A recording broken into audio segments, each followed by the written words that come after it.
Hola chicos, esta es la clase de insuficiencia respiratoria. Mi nombre es José Antonio Aguilera, soy médico, trabajo en la unidad de terapia intensiva del Hospital Durán. Espero que la clase sea de su agrado.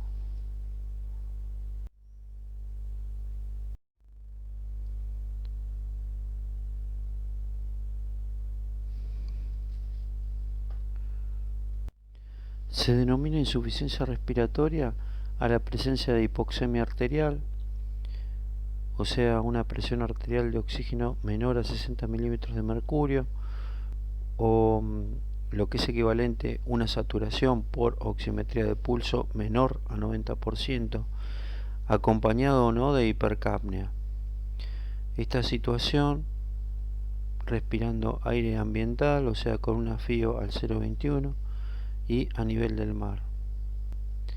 Es una definición netamente gasométrica, lo cual significa que necesitas sí o sí extraer sangre arterial de la arteria del paciente, generalmente la arteria radial. Podemos saber en forma no invasiva con la saturación por oximetría de pulso.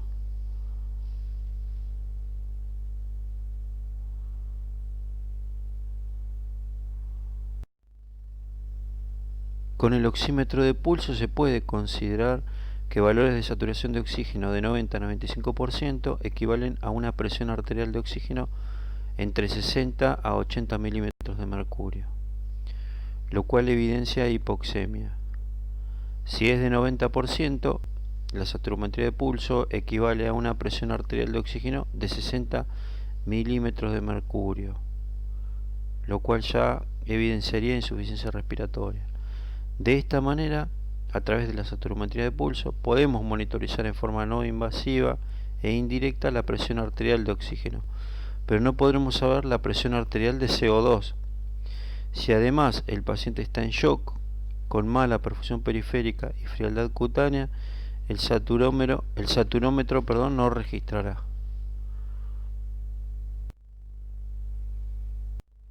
Analizando otros índices disponibles para el intercambio gaseoso, tenemos la PAFI. La PAFI es uno de los índices de oxigenación más empleado, es el que más utilizamos habitualmente, y hace referencia a la relación entre la presión arterial de oxígeno y la fracción inspirada de oxígeno. Actualmente este cociente, la PAFI, se utiliza en la definición de Berlín para el síndrome de dificultad respiratoria aguda. Recordemos que este síndrome es una forma de insuficiencia respiratoria grave debida a edema pulmonar no cardiogénico. Es una entidad muy frecuente en la terapia intensiva y que requiere habitualmente de asistencia respiratoria mecánica. De acuerdo a la conferencia de Berlín, tenemos que un distrés leve significaría un valor de PAFI entre 200 y 300. Un distrés moderado sería entre 100 y 200 y un distrés grave menor o igual a 100. Actualmente en los pacientes en asistencia respiratoria mecánica por neumonía por COVID, también consideramos a la PAFI como una referencia muy importante para el tratamiento, y de hecho con PAFIs menores a 150 realizamos pronación de los mismos, con lo cual disminuye la mortalidad y mejora la saturación. Como se ve en esta imagen, tenemos un paciente que está en asistencia respiratoria mecánica en lo que llamamos posición de decúbito prono. Habitualmente la indicación es con unas PAFIs menores a 150. Los pacientes con COVID se colocan en esta posición, con lo cual mejora notoriamente la oxigenación y la PAFI. Otro de los índices que se utiliza en la insuficiencia respiratoria, además de la gasometría arterial, la PAFI, es el gradiente alveolo arterial de oxígeno. Este corresponde a la diferencia entre el oxígeno alveolar y el oxígeno plasmático. Se calcula con el paciente respirando aire ambiental, o sea con una FIO al 0,21. El valor normal para un adulto es hasta 20 milímetros de mercurio, aunque existe considerable variabilidad en la literatura. Su valor aumenta cuando la insuficiencia respiratoria se debe a patologías que afectan al parénquima pulmonar o a la circulación pulmonar. Por ejemplo, problemas en la difusión, desequilibrios BQ o shunt intrapulmonar.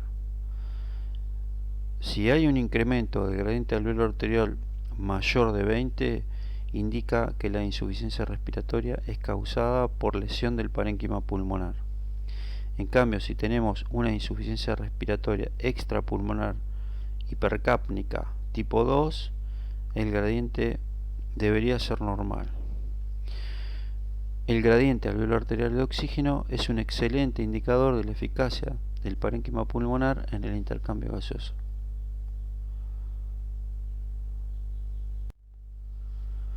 Ahora vamos a hablar un poco de la clasificación de la insuficiencia respiratoria de acuerdo a diferentes criterios.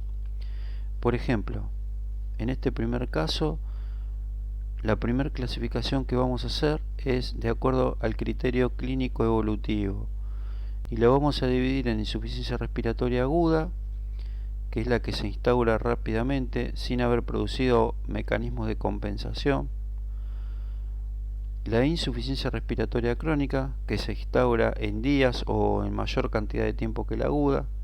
En este caso sí se habrán producido mecanismos de compensación. Y por último, la insuficiencia respiratoria crónica reagudizada, que se produce en pacientes con insuficiencia respiratoria crónica que sufren descompensación y empeoran el intercambio gaseoso. Clasificación de la insuficiencia respiratoria según mecanismos fisiopatológicos. Tenemos la insuficiencia respiratoria producida por disminución de la fracción inspirada. Eso se ve sobre todo en la altura y corrige con aumento de la FIO. La hipoventilación alveolar es cuando falla la bomba ventilatoria, como ocurre en alteraciones del sistema nervioso central, en enfermedades neuromusculares o en alteraciones de la caja torácica. Alteraciones de la difusión. Se llama alteración de la difusión cuando hay una dificultad del pasaje de oxígeno del alveolo al capilar, como por ejemplo sucede en las neumopatías intersticiales difusas o en el enfisema, y se corrige parcialmente con el incremento de la FIO de oxígeno. Alteración de la relación ventilación-perfusión, que es el mecanismo más frecuente causante de hipoxemia. Son los trastornos que condicionan unidades pulmonares mal ventiladas, por ejemplo, por obstrucción de la vía aérea, telectasia, consolidación o edema de origen cardiogénico o no. Y finalmente, para terminar esta clasificación, el efecto del shunt derecho-izquierdo, que puede ser de causa pulmonar o extrapulmonar. Pulmonar, si se mantiene el flujo de sangre por el pulmón excluido de la ventilación y hematosis debido a obstrucción de la vía respiratoria o al llenado de los alveolos pulmonares con líquido. En el caso de una causa extrapulmonar, eso habitualmente es lo que vemos en las cardiopatías congénitas cianógenas, que también se produce este shunt.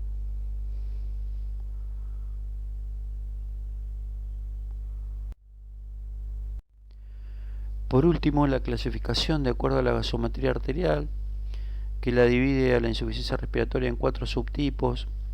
Esta clasificación es la más moderna, se encuentra en la última edición del libro de Harrison de Medicina Interna y acompaña generalmente a la mayor parte de la literatura actual. Y entonces se define en 4 subtipos de acuerdo a la gasometría arterial: insuficiencia respiratoria tipo 1 o hipoxémica, que puede ser con presión arterial de CO2 normal o baja, gradiente alveolo arterial de oxígeno aumentado. Debemos buscar la causa en el parénquima o el lecho pulmonar. Es el tipo más habitual. La insuficiencia respiratoria tipo 2 o hipercápnica, denominada también insuficiencia ventilatoria o hipercápnica, se caracteriza por hipoxemia con presión arterial de CO2 elevada y un gradiente alveolo arterial normal.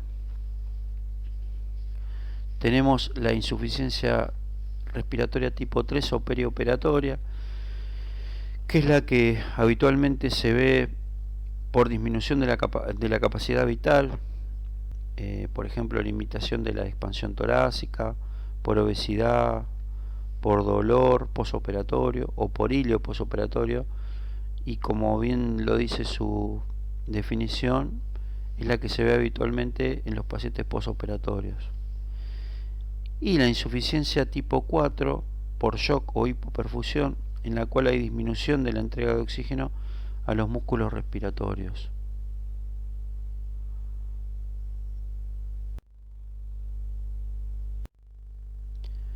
En esta diapo vemos la distribución de los mecanismos fisiopatológicos de acuerdo al tipo de insuficiencia respiratoria.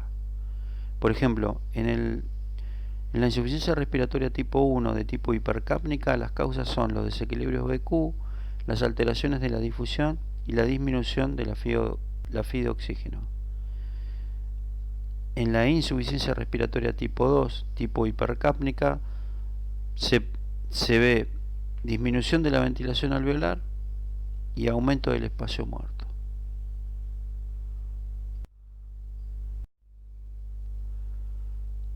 Y en este caso tenemos una distribución de los subtipos de insuficiencia respiratoria de acuerdo a la gasometría arterial, con las patologías que más frecuentemente los producen.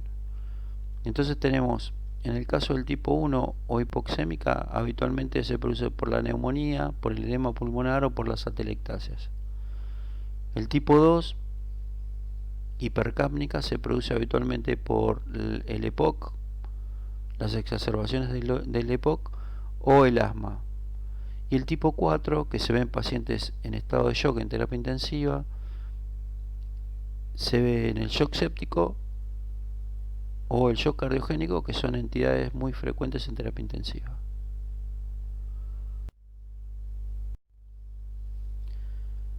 Bueno, comenzando ya con lo que es el diagnóstico de la entidad, vamos a hablar un poco de los signos y síntomas. Podemos decir que los signos y síntomas son inespecíficos. En primer lugar, la disnea, que se expresa como taquipnea, aumento de la frecuencia respiratoria, o ortopnea, que constituye la intolerancia al decúbito dorsal. La frecuencia respiratoria, considerando como grave una frecuencia respiratoria mayor de 30 por minuto, que condicionan un trabajo respiratorio excesivo. Las sibilancias, que son producidas por obstrucción de la vía aérea, también forman parte de los signos y síntomas de este síndrome. La cianosis, sea periférica o central. La tos, las alteraciones en la saturación del oxígeno alcanzando valores menores de 90%, las alteraciones del sistema cardiovascular con taquicardia y o arritmias, y alteraciones en la cifra de presión arterial con hipotensión o hipertensión. Finalmente, las alteraciones neurológicas, que van de la confusión hasta el estupor y el coma. Tengan presente el cuadro de narcolepsia, que se da en pacientes con elevación significativa de la presión arterial de CO2, que ahí van a ver las manifestaciones neurológicas con más frecuencia, y van de el paciente que está obnubilado al paciente que está profundamente deprimido sin respuesta.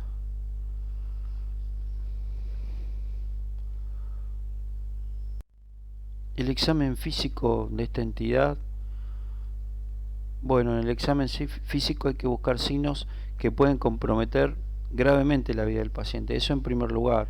O sea, al observar el paciente en la emergencia tenemos que ver, como ya les mencioné antes, el aumento de la frecuencia respiratoria. Cuando es por arriba de 30 por minuto, es una indicación clínica para pensar en asistencia respiratoria mecánica. Taquicardia, apnea, ver si el paciente tiene respiración paradojal o lo que es lo mismo, descoordinación tóraco-abdominal en la respiración. Es ese paciente que respira utilizando los músculos del abdomen, cuando ya los músculos accesorios del tórax no es suficiente para mantener su trabajo respiratorio. La cianosis, sea central y o periférica, sudoración profusa, las alteraciones de la presión manifestadas con hipo o hipertensión arterial y un signo muy grave, el deterioro del nivel de conciencia. En cuanto al laboratorio, podemos decir fundamentalmente clave en el diagnóstico de insuficiencia respiratoria la toma de gases arteriales.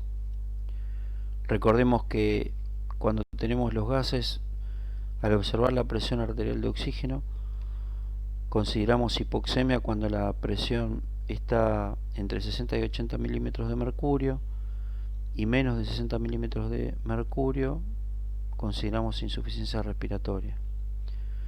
En cuanto a la presión arterial de CO2, menos de 35 milímetros de mercurio se consideran hipocapnia, lo cual está condicionado por un cuadro de hiperventilación alveolar, y esto aparece primero porque la taquipnea condiciona alcalosis respiratoria con hipocapnia como mecanismo compensador. Cuando la presión arterial de CO2 es mayor de 45 tenemos hipercapnia, que eso nos está evidenciando hipoventilación alveolar. Eso en cuanto a los gases. El hemograma, bueno, en el hemograma vemos si el paciente no tiene anemia, porque eso empeoraría la hipoxemia. Si tiene policitemia, la situación contraria, que eso nos evidenciaría una enfermedad respiratoria de tipo crónica. Siempre con el hemograma analizamos el recuento de glóbulos blancos. Si tenemos leucocitosis con desviación a la izquierda, pensamos en una neumonía, una sepsis, y también la situación contraria de leucopenia también nos hace pensar en una situación de sepsis.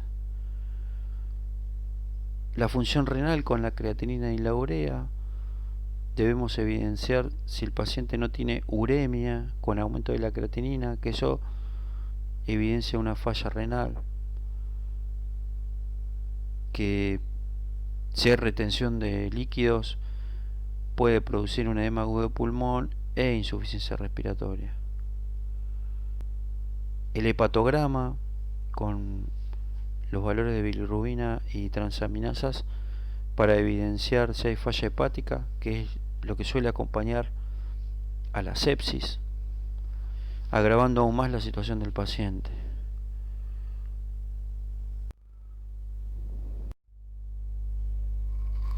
Bueno, continuando un poco con la información del laboratorio, les quería comentar un caso emblemático para resaltar ciertos datos del laboratorio que son fundamentales. Esto ocurrió hace unos años en una terapia de un hospital municipal. Se trata de un caso clínico de un paciente que había ingresado por insuficiencia respiratoria con antecedentes de tabaquismo severo, de hipertensión arterial y un cáncer de pulmón en estudio que parecía avanzado porque se podía mirar en los medios de imágenes comunes como la placa de tórax, ya se veía aumento del hilio, con lo cual uno podía inferir que se encontraba avanzado el tumor. Este paciente requería asistencia respiratoria mecánica por su insuficiencia respiratoria grave, condición que hace que debamos generarle un coma con fármacos, pseudoanalgesia que le llamamos, y colocar un respirador, y por lo tanto deberíamos hacer en forma intermitente un seguimiento de su gasometría arterial para manejar los parámetros del respirador de la mejor manera. Al paciente se le extrajo una muestra de sangre arterial y el estado de ácido base de esa muestra evidenciaba esos valores que ven reflejados en la diapo. Un pH de 7,08, una CO2 de 100, una P2 de 70, un bicarbonato de 20, menos 6 de exceso de base y 92% de saturación, con una PAFI de 200 que no era lo más relevante. Naturalmente que en presencia de este estado ácido-base, al analizar los gases y observar la severa acidemia con acidosis respiratoria, me surge tomar medidas en forma inmediata. Entre otras, podía ser aumentar la frecuencia respiratoria para disminuir esa CO2, incrementar la ventilación alveolar, o, dada la emergencia de alteración del pH, infundir bicarbonato de sodio. En pocos minutos el paciente entra en paro cardiorrespiratorio y fallece pese a los esfuerzos de la reanimación. Independientemente de la causa de la muerte, que puede haber sido un tromboembolismo de pulmón dado su condición de cáncer de pulmón avanzado, o un paro cardíaco por acidosis extrema, este caso es emblemático para reflejar una enseñanza que es la siguiente. En la insuficiencia respiratoria aguda, al interpretar una gasometría arterial, el valor más importante es considerar la variación del pH. La placa de tórax.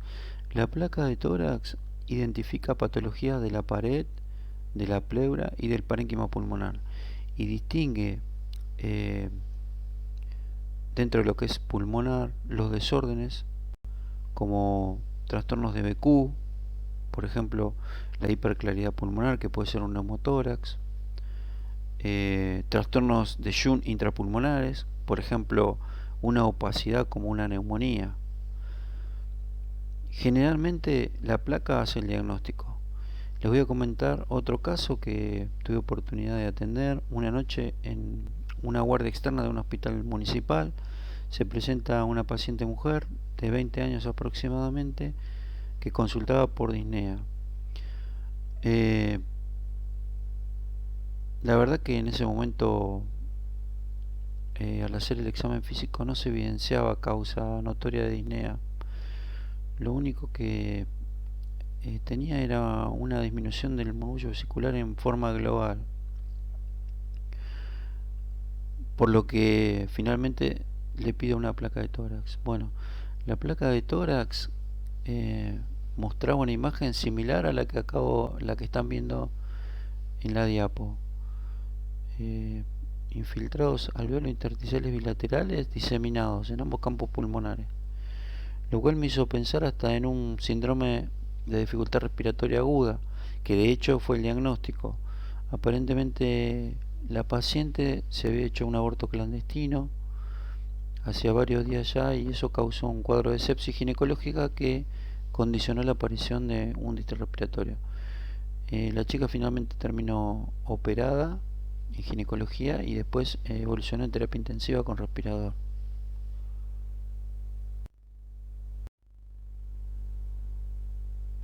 Para resaltar aún más el valor de la placa de tórax en el diagnóstico de insuficiencia respiratoria, les propongo este cuadro de algoritmo diagnóstico que relaciona los gases arteriales con la placa de tórax. La tomografía computada, que es técnicamente más difícil de realizar que la placa de tórax, pero posee mayor sensibilidad.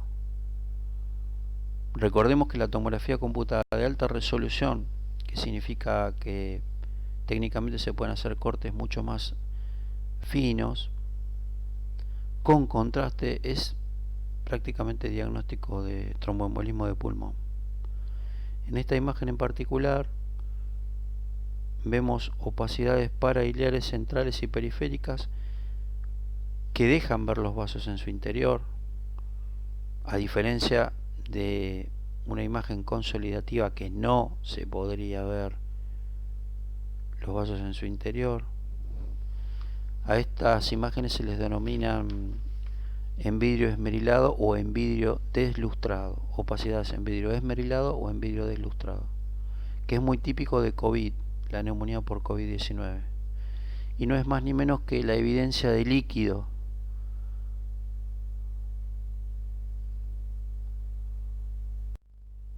Otro estudio que últimamente ha tenido mucho protagonismo es la ecografía. Es el estudio más innovador y más frecuente, entre otras razones por su inocuidad y por su bajo costo. Tiene como desventajas el hecho de que es operador dependiente y por ende requiere entrenamiento. Pero actualmente es el estudio de moda, por así decirlo, y tiene razones para hacerlo.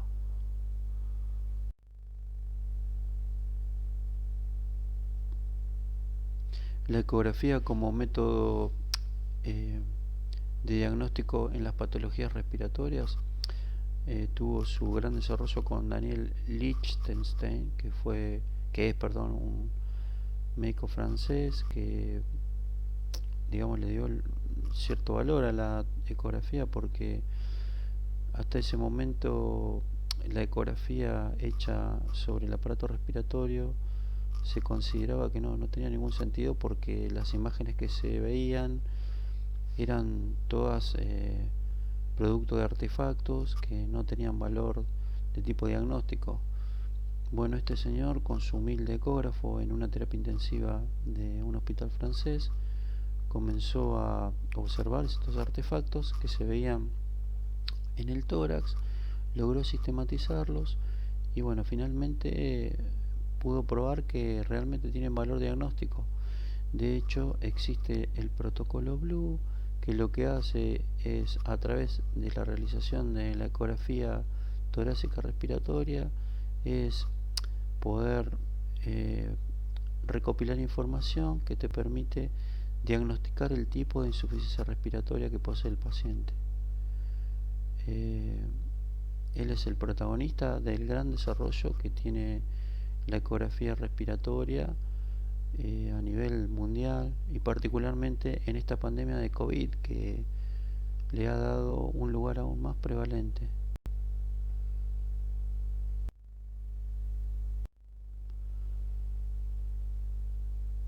Bueno, y para ir hablando finalmente del tratamiento del síndrome de insuficiencia respiratoria, vamos a hablar de la oxigenoterapia. La oxigenoterapia constituye el pilar de tratamiento de la insuficiencia respiratoria, ya que la hipoxemia mata. El objetivo es incrementar la saturación de hemoglobina como mínimo por arriba del 90%, que son valores de mayor seguridad.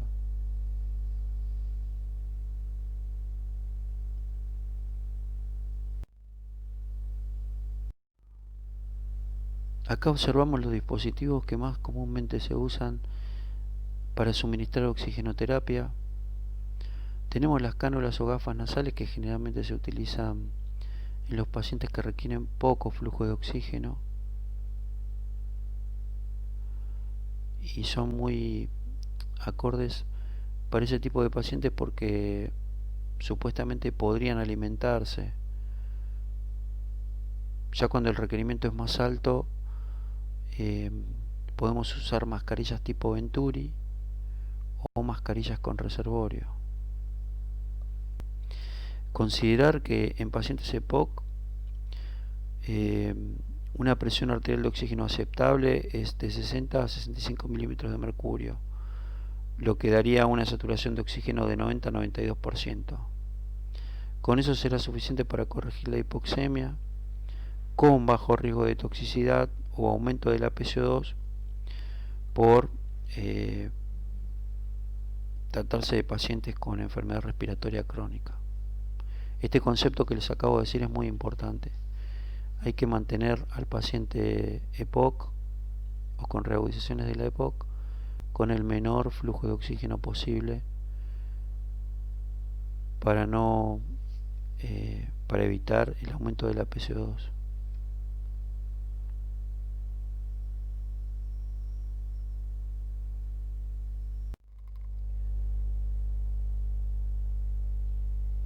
Finalmente, Si el paciente continúa y persiste con insuficiencia respiratoria, pese al tratamiento con máscara Venturi, existe la opción de la máscara reservorio, que aumenta aún más la fracción inspirada de oxígeno, constituye un sistema de reinhalación parcial y posibilita elevar aún más el nivel de flujo de oxígeno.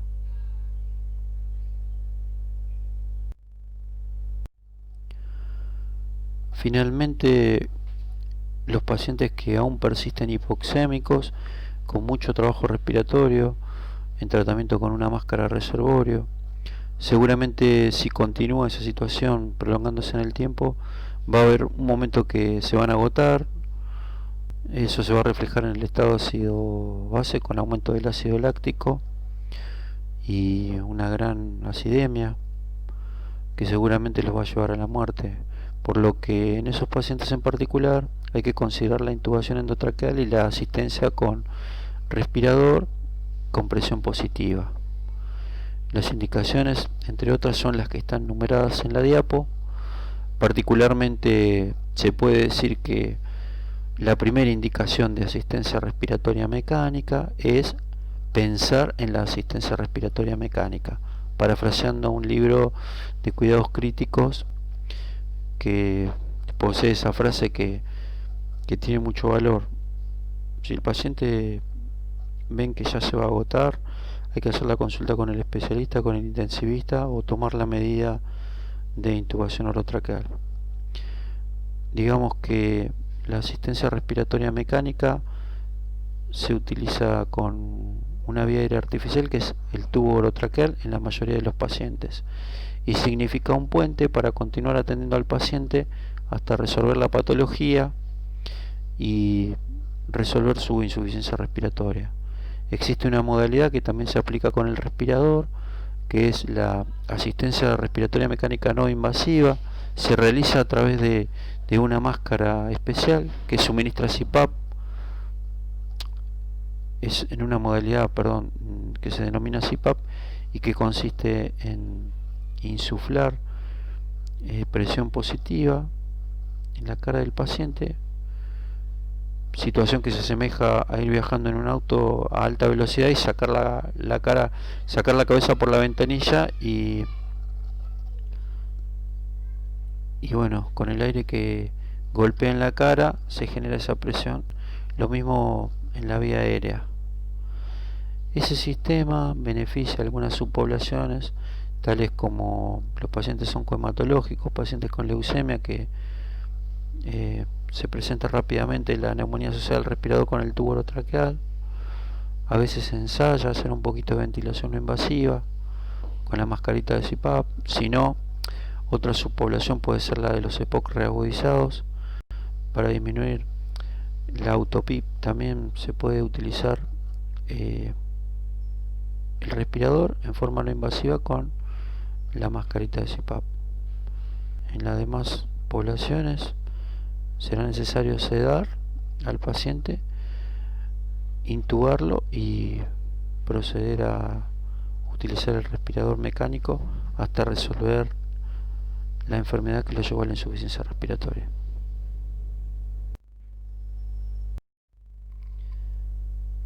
Bueno, hasta aquí llegamos con la clase de insuficiencia respiratoria. Espero haberle dado elementos esenciales como para poder comprender esta patología y llevarlo a la práctica. Muchas gracias por su atención y hasta la próxima clase.